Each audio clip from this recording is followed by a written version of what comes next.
intro muna tayo guys. Pasok.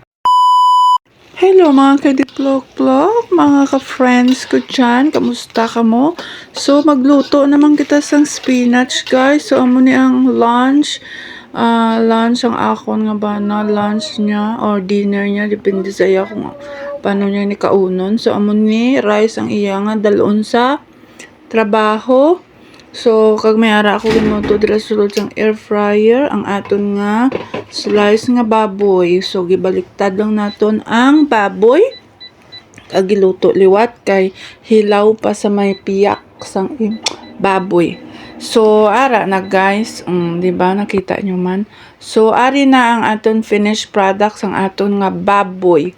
So, ari butangan naton sang baboy ang sudaan sang akon nga banabels.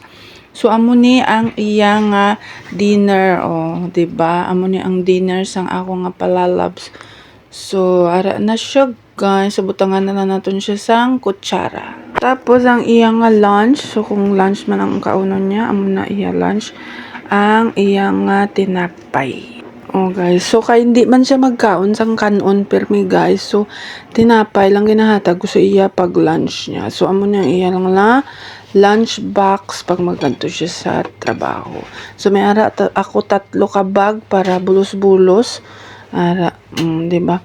So ibutang naton sa tissue ang iya nga tinapay kag isulod ta sa plastic para kung magtrabaho siya kagig ko iya nga kamot so mauyatan niya ang tissue pag isang sang niya sa iya nga baba.